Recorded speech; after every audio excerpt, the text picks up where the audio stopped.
Daily Devotion number 10, Luke 15.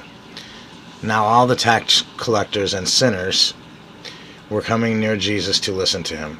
Both the Pharisees and the scribes began muttering and complaining, saying, "This man accepts and welcomes sinners and eats with them." So he told them this parable. "What man among you, if he had 100 sheep and loses one of them, does not leave the 99 in the wilderness and go after the one which is lost until he finds it? And when he has found it, he lays it on his shoulders, rejoicing. And when he gets home, he calls together his friends and his neighbors, saying to them, 'Rejoice with me, because I have found my lost sheep.' I tell you, in the same way, there will be more joy in heaven over one sinner who repents than over 99 righteous people who have no need of repentance. Or what woman, if she has 10 silver coins and loses one coin, does not light a lamp and sweep the house and search carefully until she finds it? And when she has found it, she calls together her friends and neighbors, saying, 'Rejoice with me, because I have found the lost coin.' In the same way, I tell you, there is joy in the presence of the angels of God over one sinner who repents, that is, changes his inner self, his old ways of thinking, regrets past sins, lives his life in a way that proves repentance, and seeks God's purpose for his life." Then he said, "A certain man had 2 sons. The younger of them inappropriately said to his father, 'Father, give me the share of the property that falls to me.' So he divided the estate between them. A few days later, the younger son gathered together everything that he had and traveled to a distant country, and there he wasted his fortune in reckless and immoral living. Now when he had spent everything, a severe famine occurred in that country, and he began to do without and be in need. So he went and forced himself on one of the citizens of that country, who sent him into his fields to feed pigs.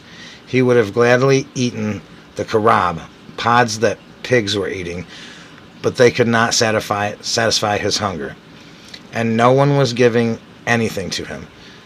But when he finally came to his senses, he said, 'How many of my father's hired men have more than enough food, while I am dying here of hunger? I will get up and go to my father, and I will say to him, Father, I have sinned against heaven, and in your sight I am no longer worthy to be called your son. Just treat me like one of your hired men.' So he got up and came to his father. But while he was still a long way off, his father saw him and was moved with compassion for him, and ran and embraced him and kissed him. And the son said to him, 'Father, I have sinned against you.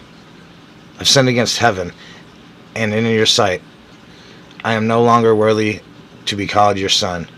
But the father said to his servants, 'Quickly bring out the best robe and put it on him, and give him a ring for his hand and sandals for his feet. And bring the fattest calf and slaughter it, and let us invite everyone and feast and celebrate. For this son of mine was as good as dead and is alive again. He was lost and now has been found.' So they began to celebrate. Now his older son was in the field, and when he returned and approached the house, he heard music and dancing. So he summoned one of the servants and began asking what the celebration meant. And he said to him, 'Your brother has come home, and your father has killed the fattened calf, because he has received him back safe and sound.' But the elder brother became angry and deeply resentful, and was not willing to go in. And his father came out and began pleading with him. But he said to his father, 'Look, these many years I have served you, and I have never neglected or disobeyed your command. Yet you have never given me so much as a young goat, so that I might celebrate with my friends. But when this other son of yours arrived, who has devoured your estate with immoral women, and slaughtered that fattened calf for him.'